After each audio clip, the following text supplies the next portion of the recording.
Welcome everyone. The topic of the day is organization consulting.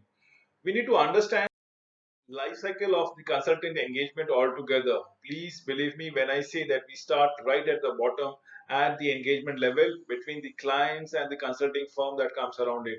Now, when they are looking at these consulting levels, this is where they will decide upon the objective levels, the objective that needs to be taken care forward. Don't worry, I am starting with this engagement cycle and then probably with an objective when I'm clearly marking closure as a sentence. Please bear with me. So basically what has been done is we are starting with the engagement process of the consulting life cycles, right?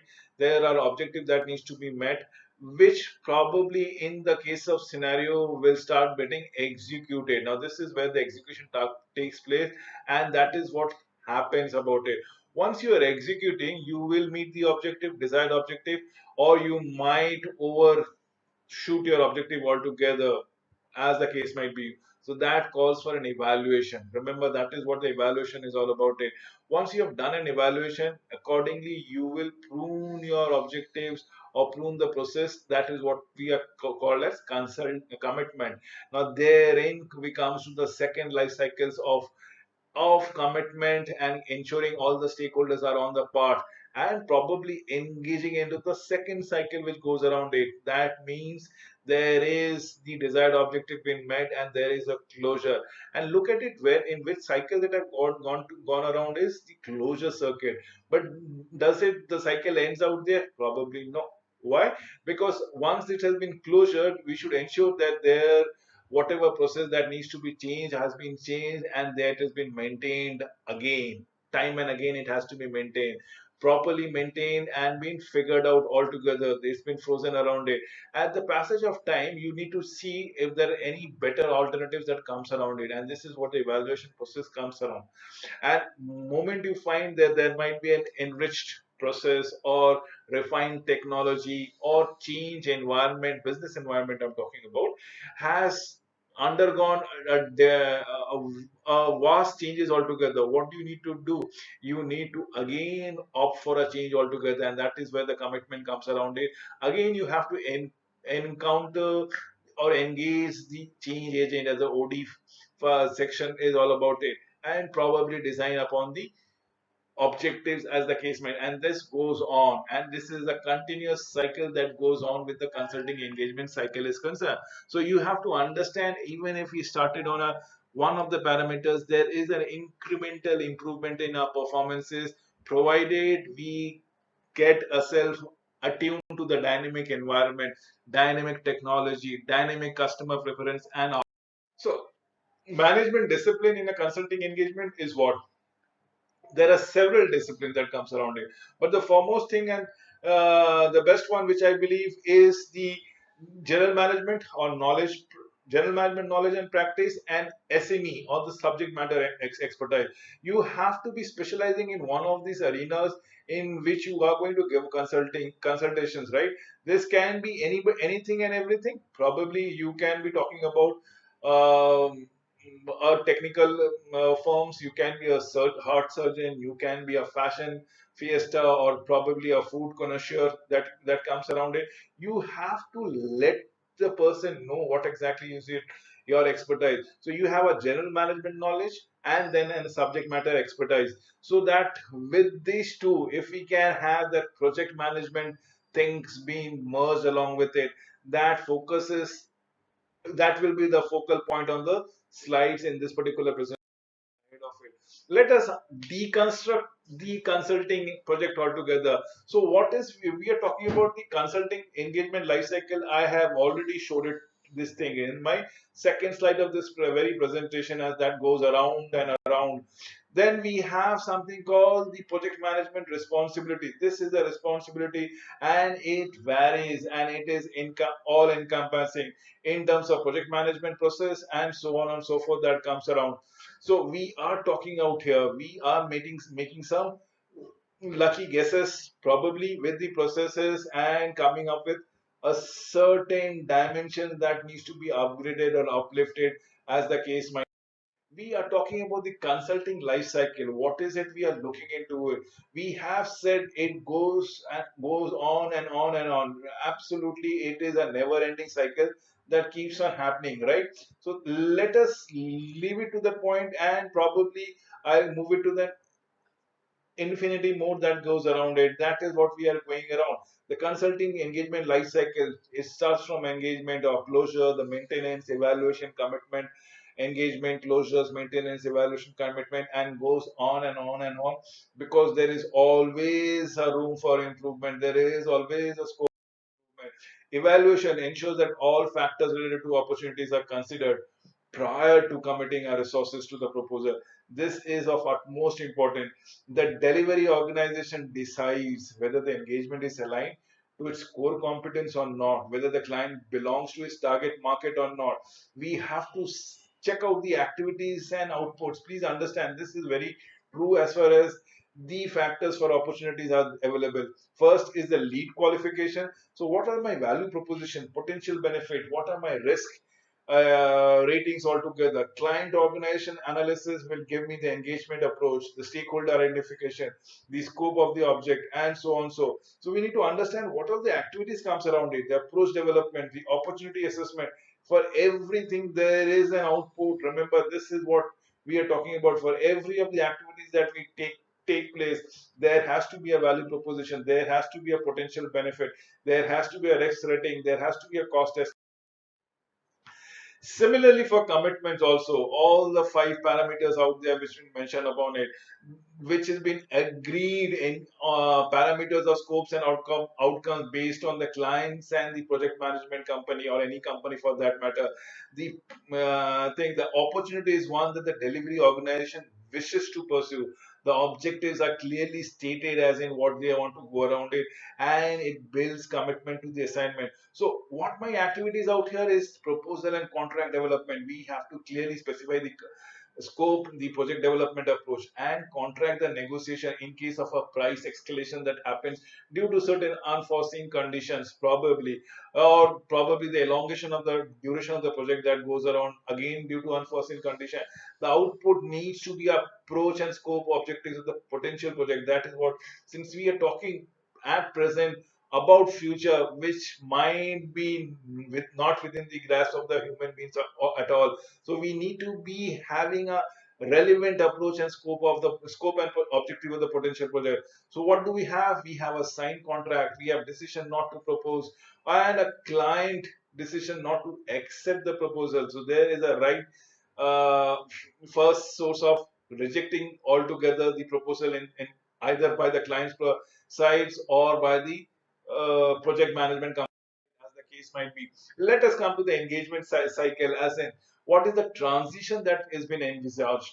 This is what we need to go. What is the glorious future that we are looking into it?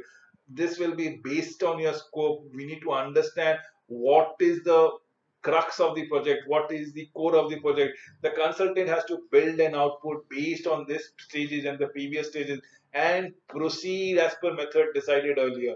So what are the activities and output that this time comes around it? This is what we need to go about. We need to understand as what exactly are we looking into it. First and foremost thing, the mobilizing the team is, we have to talk about it. We need to analyze the issues, envision the solution, implement a recommendation, and so on and so forth. Similarly, for output is the project management documentation, signs of on deliverables and work products, and the final deliverable to meet the project is what is very important. We come to the next thing of the closure. Remember, the closure is the project wherein client agrees that the desired outcome has been achieved. The contracted outcome, the contract that has been made in the first place has been successfully culminated in satisfying everybody's queries as such. Evaluation of the project again depends on the activities and the output is the measuring of client satisfaction, harvesting project knowledge, confirm project completion, demobilizing team, and finalizing billing, as the case might be. So, in terms of output, it is your plan, ongoing maintenance, formal closure report, and debriefing, as things like that. So, we are talking about the closure as far as the output and the activities are concerned altogether. Remember, Maintenance is one when it is not over until it is forever not over. Until and unless the process have been ingrained, has been solidified, has been becoming a core to the operation of the company. For the successful consultant, it is never over. Remember, consultant develop strategy for maintaining the client contact, protecting their investment, and expanding to the other area. This is all about activities we talk about, keeping the client updated with the industry trends, with the consultant even receiving client feedback as on when on basis, and probably acting onto it, acting on the feedback. Now, what is the output that we are looking at? We are looking at enhanced relationship between the clients and the consultant, a returning client for a subsequent assignment that we talk about it. This is also very true. That has been, we come to the project management process. So let us understand what is the project management process. As we are talking about everything out here. It is not only planning, it is not only initiating, it is not only controlling, it is not only executing or probably coming to a culmination or closing the end. Every step is a part of the process, right from planning to closing, be it the initiating, executing part is all about it. Remember, I have drawn you a graph out here if you want to see this thing, and it shows a lot of PLC curve or the product life cycle curves which goes around it. Some starts late, some blooms all together. There is a huge pie which comes around it. So, what are we talking about it? We are talking about initiating, we are talking about planning, executing, controlling, and closing. See, some closings begins at the very fag end and probably comes to an end at the very end of the project. So believe me or not, the process initiate as per the phases it has been done, right? The first phase would be initiating, then as for the initiating, even the planning would start, planning would keep on continue till the point that execution is on the verge of completion. There is controlling, which is having an overall impact right from the initiating process to the closing process, and then execution comes the bulk of the job, bulk of the work that has been created. Now, this is what the process iteration has to be done or has to be shown to you just for your understanding, and this is how we have each other. Initiating is defining the project of the organization to start the project phase. A detailed project plan may not exist in evaluation phase. So this is what we are talking about. It. This is exactly with what we need to go around it in terms of activities. Mobilize the infrastructure of the project, identify all the projects and stakeholders, and communicate the stakeholders to firm up the commitment altogether. We come to the planning stage. Now, this is where the activities are of scope, planning the resources, availability of the resources, activity planning, as in the job, the task that has to be done as on when on basis. We need to have a cost basis planning also, right? So, expense basis planning, the infrastructure planning is very important as to what needs to be brought in, what needs to be which all equipment needs to be leased, which all equipment needs to be brought in, which all equipment needs to be built out then and there in the premises of the company altogether. What are the trainings that has to be incorporated? The risk mitigation plan has to be there. The disaster management plan has to be there eventually for every of the projects. The environment impact assessment should be done prior to the project altogether, and there has to be a proper communication strategy. Remember, this all encompasses in the project charter. That is what we are going around it. So what we are looking at, how to go about it, whom to do about it, what are the resources we are looking at. It's a continuous process, right? And it's been not only during the planning stage but also in the execution stage. In the execution stage is all about having a proper coordination among the various functionalities and the people around it. The project management activities in this phases are implementation of the management mechanism defined in the planning process. They are about planning execution, the team development, the scope verification. This is what we are looking into it as far as the communication management is concerned. The project procurement administration is of vital importance, that is there present. We talk about the controlling part. The purpose of the controlling is what we are looking into it. This is what we will be talking n numbers of times every time. We will talk as and when on basis thereby. Project plan tracking is what we are looking at. Project review meetings with stakeholders, monitor resources utilization, Incidents management is what we are looking at out here, as in monitoring effectiveness of the issue resolution, scope change procedures, identifying potential time and cost overruns. If we can have a duration which goes beyond the stipulated time, we need to make a pure judgmental call about it. We need to make a cost escalation in case the base resource material in terms of metals and all in terms of any minerals that has to be consumed in the project goes up, shoots up. What do you do about it? Comes the closing part. A part of it. It is basically coming to an understanding that the project phase has been cease to exist and probably it is to be handed over. Now, need to have an obtain a formal confirmation of the project phase closure, measure client satisfaction, review plan and scope. That is what we are looking at. Obtain formal authorizations to proceed to the next phase in the project life cycle. First and foremost is to plan resources infrastructure for the subsequent phases or subsequent project. How do you transfer all your equipment, things like that? You need to ensure that it has been properly handed over and all your properties, all your belongings needs to be taken for. And remember, the project is never closed per se. It is an ongoing process that keeps around it. Let us understand the PMR or the project responsibilities.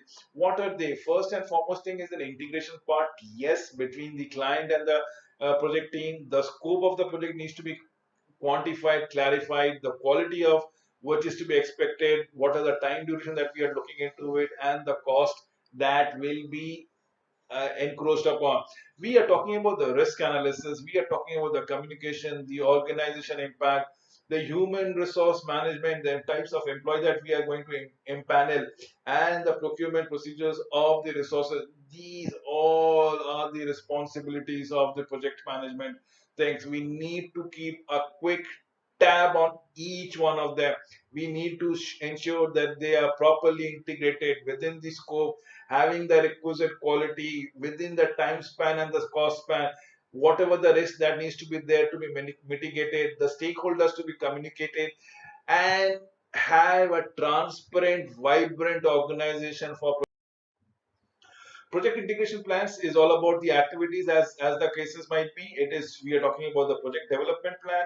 We have to the execution plan we are talking about and the overall change control. This is what we are looking at it.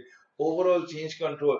The project plan, the stakeholder analysis, the project charter, the agreed project management methodology that has been done, ensuring coordination about every project element. See this pick where everybody is plowing and the boat is not moving anywhere. Somebody is plowing in this direction, somebody is moving in this direction, the other fellow is moving in the other direction. Does it make any gratifying change to the position of the boat? Probably no. So that is what we are looking into it. We need to be unison in our coordination. We need to work in tandem with one another. There has to be a synergy among every of the plan that is being developed, control. The scope of the project is again which we need to understand altogether. This is what we will be going about it.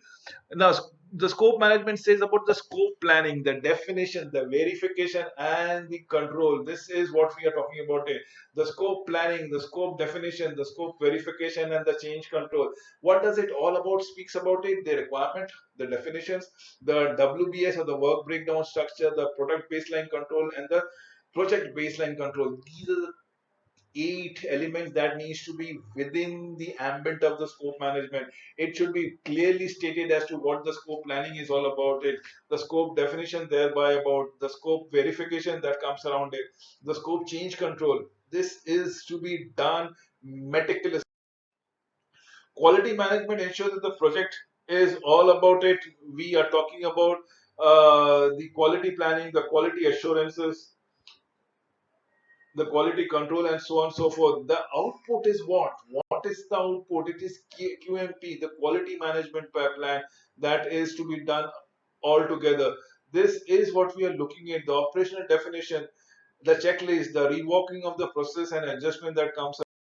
The cost management, probably we come into the fag end of the presentation which tells about the cost that needs to be, that should not escalate beyond the point. Yes, 10%, 20% of the project budget can be escalated, but if it is exceeding by 50%, there is some kind of an anomaly and probably should not be accepted. This is too high until and unless the situation warrants, a definitive situation warrants around it. So resource planning, we are talking about it, the cost estimate, the cost budgeting, and the cost control that comes around. So we will be talking about the resource planning. Then comes the resource requirement. The cost estimates is what we are talking about it. We have to be completely in sync with the market rates, the cost management plan as to how do you mitigate in case there one of the things that goes beyond your control, the budget updates and the corrective actions thereof to take about it. Remember, cost management comprises of estimating resources, estimating costs, and monitoring them and probably them.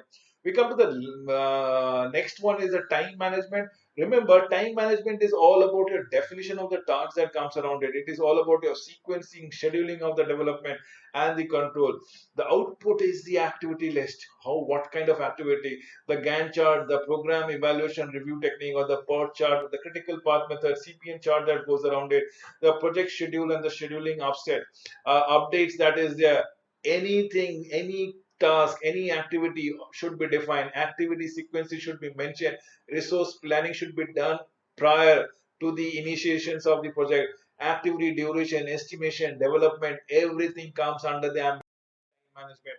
Next would be risk management. What is the risk management? Is all about identifying, quantifying, response development, and the response control. This is all about the activities of risk management. Identifying the risk, quantifying how serious the risk would be, how, what should be your response to such kind of risk, what are the control mechanisms that should be needed in place. In case if you want to, if you want to require, you can extend or probably request for support from different stakeholder, different people from the society altogether. So we are talking about the output, as in the risk event statement, opportunity to pursue, ignore threat, accept to and respond. This is what risk management plan is all about. It corrective actions, that is what is coming around it. Remember, identifying, assessing, mitigating project risk associated with factors such as new technology, schedule constraints, and availability of the skills method and degree of readiness for the user organization to accept the new changes of the solution may be warranted. Communication management, yes.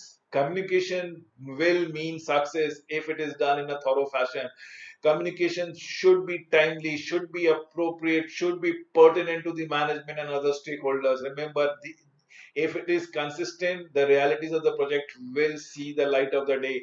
We should all plan communication, the information distribution, the performance reporting, and administrative closure is a must thing as far as communication management is concerned. Remember, every activity that you do, there has to be an output in terms of a communication plan, in terms of a project report that can be verified, that can be accessed at any point of time.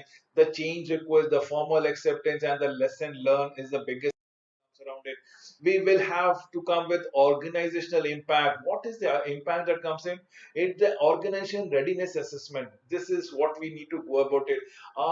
There are organizations with lofty goals, lofty ideas, but probably they are not ready to embrace them in the first place. The readiness assessment tells us the stakeholder management needs to be notified. We have to speak about the organization change plan. That is what we are talking about. The training and knowledge transfer, identify the changes that must occur, develop appropriate communication training program for impacted. Remember, it's an impacted department and the staff to support system and policies.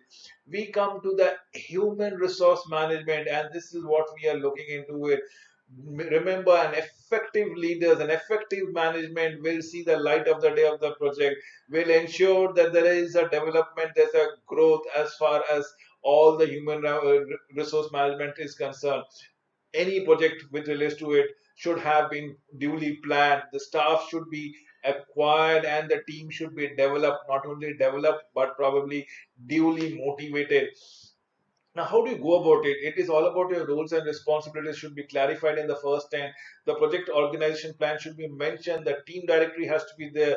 The input to the performance appraisals must be required, must be maintained altogether. This is what human resource is all about it.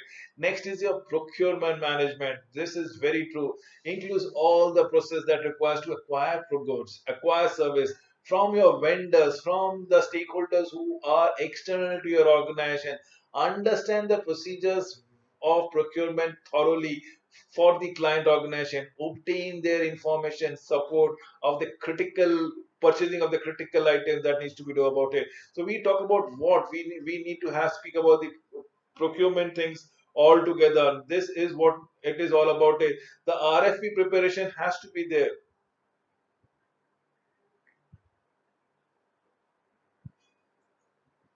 The RFP preparation has to be there, and that is what we are looking at. The source selection, the contract negotiations and administrator. This is what we are looking at it. The output, remember the output is the procurement management, the contracts that been given out, the procurement documents, the payment request, the operating pay, OPEX, the operating expenditure that has to be the vendor should not be delayed if for the payment. In case you delay the payment of the vendors, probably they would expect a delay in the service delivery. With this, I come to an end of this presentation. Products are concerned, of the resources are concerned.